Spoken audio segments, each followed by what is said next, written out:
నడికర్ Lal junior. ఈ movie Amazon ప్రైమ్లో Telugu డబ్బింగ్లో streaming అవుతుంది.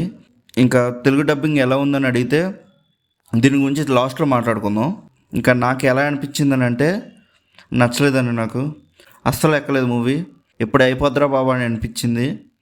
ఇంకా మూవీ స్టోరీ గురించి మాట్లాడుకుంటే ఈ మూవీలో థామస్ ఒక సూపర్ స్టార్. కంటిన్యూస్గా 3 మూవీస్ అనేవి ఫ్లాప్ అవుతూ ఉంటాయి.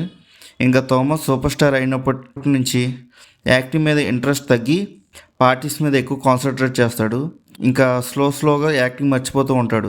సో ఒక మూవీ చేస్తున్నప్పుడు ఆ మూవీ డైరెక్టర్ థామస్కి యాక్టింగ్ రావడం లేదని గట్టిగా అరుస్తూ చెప్తాడు. ఇంకా థామస్కి కోపం వచ్చి అక్కడి నుంచి వెళ్ళిపోతాడు. ఇంకా ఆ గొడవ వల్ల థామస్ వాళ్ళ పిఏ థామస్కి యాక్టింగ్ నేర్పించడానికి ఒక మాస్టర్ని తీసుకుని వస్తారు. బట్ అది థామస్కి నచ్చదు. సో ఇంకా నెక్స్ట్ ఏం జరిగింది అనేది స్టోరీ. నాకైతే సెకండ్ హాఫ్లో 10 మినిట్స్ సీన్స్ తప్పించి మిగతావి ఏం నచ్చలేదు నాకు.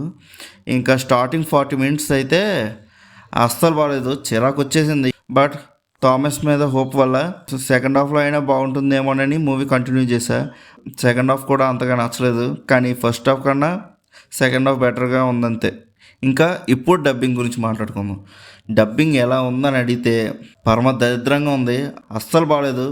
థామస్కి అయితే డబ్బింగ్ ఎవరు చెప్పారో కానీ చిరాకు వచ్చింది మూవీ చూస్తున్నంతసేపు. ఏంటో అసలు ఈ మూవీ ప్రొడ్యూస్ చేసిన వాళ్ళలో మైత్రి మేకర్స్ కూడా ఒకరు. వాళ్ళు కూడా ఏంటో తమిళ్లో మూవీ స్టార్ట్ చేసాం కదా, ఇంకా మలయాళంలో కూడా ఏదో ఒక మూవీ తీసేద్దాం అన్నట్టు తీశారు.